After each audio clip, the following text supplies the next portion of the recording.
I never imagined a day when 5 grown men in fake neighborhood watch uniforms would chase my 12-year-old daughter down a quiet street in our new town.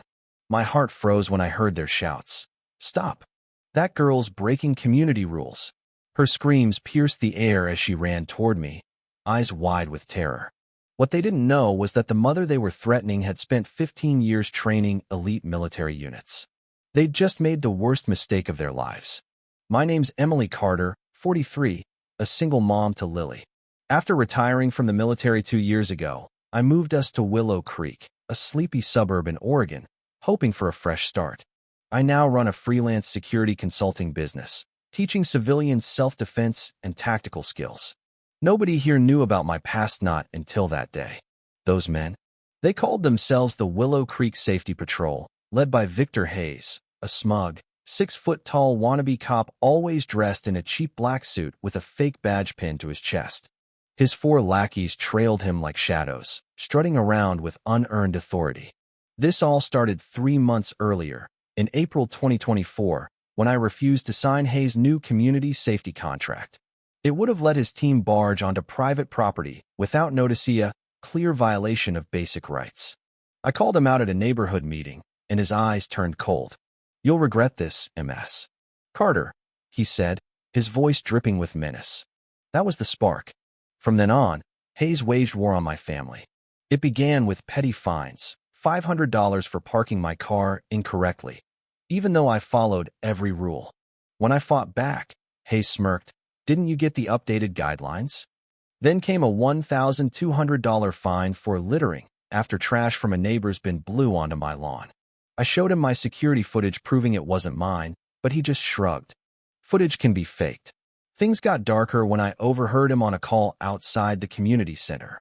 "We need to deal with the troublemakers, especially the ones with military training." My relocation records had exposed my background, and Hayes was spreading lies that I was unstable from my time overseas. Neighbors started avoiding me. Kids stopped playing with Lily. The real nightmare hit on a sunny Friday, June 7th, 2024. Lily rode her bike to school with her purple backpack, same as always. Unbeknownst to me, Hayes had been stalking her routine for weeks, knowing when she left, which path she took, and when I'd be away. Later, I found footage showing one of his goons accidentally dropping a bag of white powder near Lily's bike at school. It was a setup to frame her. At 3:15 p.m., I was finishing a self-defense class at the local rec center when my phone buzzed with a neighbor's text. "Something's wrong. Men chasing Lily." I sprinted outside just as her screams reached me. She was tearing down Maple Street, her bike abandoned, with 5 men in black uniforms hot on her heels. Hayes led the pack, barking, "Lily Carter, you're under arrest for illegal substances." My 12-year-old was shaking, sobbing, "I didn't do anything," as they closed in, their fake badges glinting in the sun. Neighbors watched from their porches but stayed back, thinking this was real police work. I stepped into the street, planting myself between Lily and those predators. She crashed into my arms, trembling. "Mom, they said I had drugs." Hayes stopped 5 feet away, smirking. "Ms. Carter, your daughter's coming with us." I studied their setup: flimsy uniforms, plastic badges, no radios or real gear.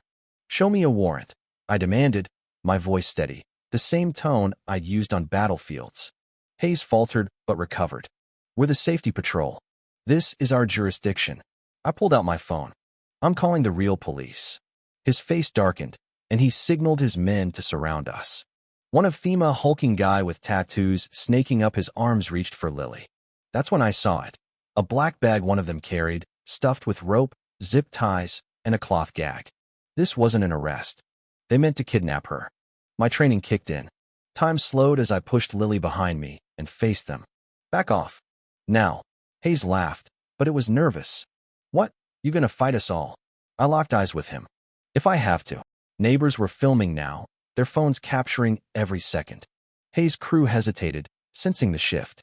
He barked at them to retreat, spitting, "We'll be back, and no one's saving your kid next time." Their SUV peeled out, revealing a fake paper license platia detail I clocked from my anti-terrorism training. Lily clung to me, sobbing. I thought they'd take me. I held her tight, but my mind was already at war. They tried to kidnap my daughter in broad daylight. There wouldn't be a next time. I went full recon mode, using every skill from my military days. Hidden cameras went up around our house. I tracked Hayes' movements and dug into his life. Within days, I learned he had no credentials, just a con man with a $15 fake badge bought online.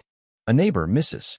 Clara Evans, a 62-year-old retired librarian, slipped me a box of documents proving Hayes had scammed 9 other families, forcing them out with fake fines and threats. But when I prepared to take this to the police, Clara called, terrified. Hayes threatened my granddaughter. The evidence is gone. Worse, I discovered a traitor. Tom Reynolds, a neighbor who'd seemed friendly, was feeding Hayes intel to protect his own family. Operating solo, I bugged the public area outside Hayes' rented office in a strip mall 20 minutes away. Recordings revealed his ties to a real estate fraud ring using HOAs as fronts. He'd embezzled $180,000 from our community fund and was planning to eliminate me and Lily in a staged car crash. That was my smoking gun. I planned my counterstrike. A community meeting on July 10, 2024, billed as a discussion on neighborhood safety. Hayes took the bait, thinking he'd humiliate me again. I live-streamed it to a private group, a lawyer, a retired FBI agent, and a journalist specializing in HOA corruption. 50 residents packed the community center. Hayes opened with his usual venom. MS. Carter's been trouble since day one.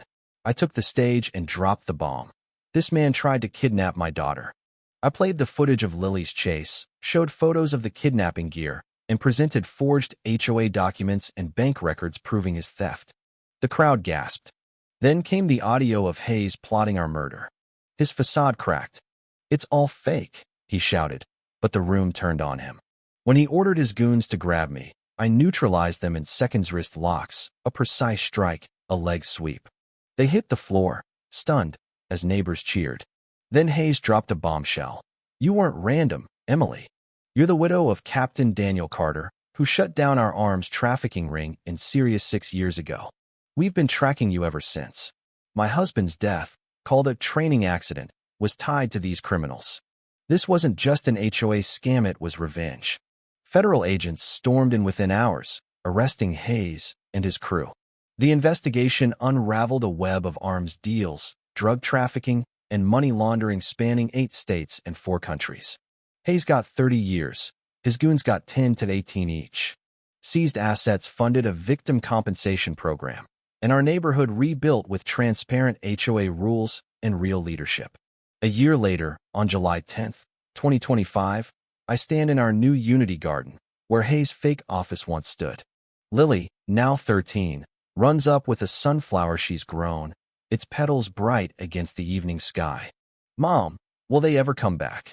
I kneel, meeting her eyes. "No, honey. They're gone for good. And if anyone tries, this community and you will be ready." She smiles, stronger now, knowing what courage means.